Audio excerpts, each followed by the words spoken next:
Here we are again at the 54th annual meeting of the Council of Science Editors in Baltimore, Maryland, and I'm talking with Bruce Dancic, Editor-in-Chief of the NRC Research Press in Canada, and we have done a series of small vignettes talking about different aspects of choosing a journal and how submissions should be prepared in order to be well received at journals, what editors expect and things of this nature. And in this segment, I'd really like to get into the nitty-gritty of what the author should be doing and with respect to things that you had mentioned prior about title and structure of the paper, the flow of logic in the paper, things of that nature. Admittedly, in many different languages, the language structure is such that the language flow it flows differently. In English language and in scientific language, usually it is a building up effect of coming to a conclusion, whereas in other languages there is a lot of description up front as to the conclusions, and then you get into the natural deconstruction of those arguments. And so without leading you further down that path, I'd like to hear what your observations are and what your suggestions are for authors, particularly authors in non-English speaking authors who are looking to submit to English language Western journals, what they should really be paying attention to, and what are the sort of the tricks that they should do to with their paper to gain recognition, first-time recognition, and the first time that the editor picks up the paper, that this is something potentially of value. I mentioned before, Don, a title is really important. We often don't spend enough time with it. Not only telling what the manuscript is about, but often going a little beyond that, or maybe much beyond that, and talking about the significance of it. And I'm trying to think of a good example of a title I can't offhand, but we might while we're chatting about this.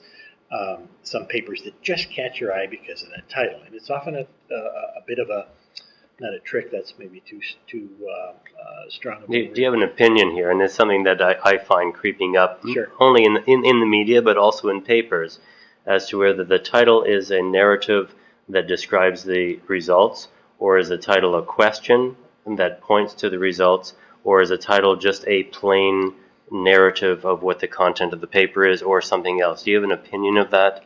Traditionally, of course, in scientific journals, the last one of yours was the one that most journals were looking for.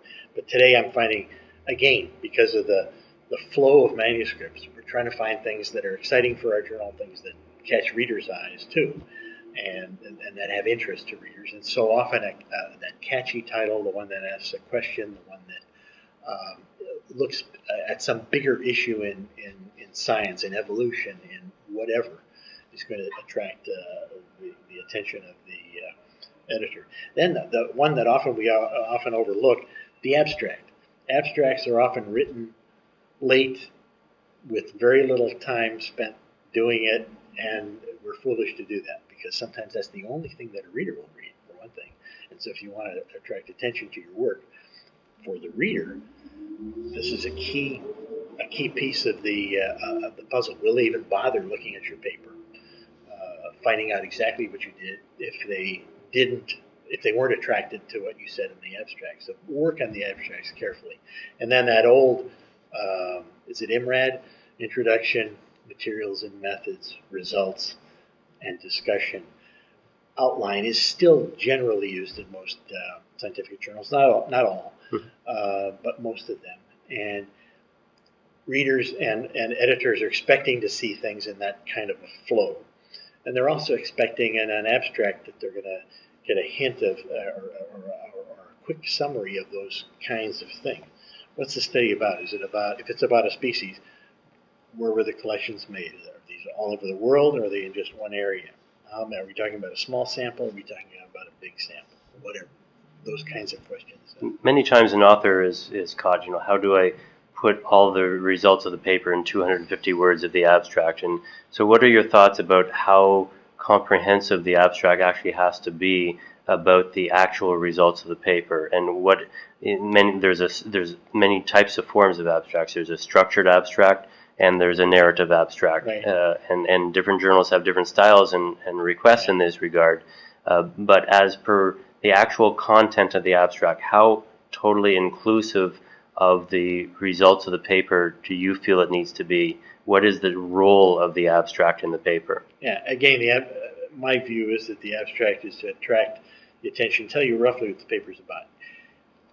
Just by the word itself, abstract, by the size of it, you can't comprehensively include everything in most papers. Once in a while you can, that everything summarizes into a major point and you can make it in the abstract and that's it.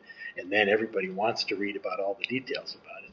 But usually we have to pick out some of the one or two key findings and things that we want to focus on in the abstract. And while there are lots of other interesting data, lots of other interesting points that one's making, there's some central focus that we really want to impress upon the reader, the editor, and catch their attention with.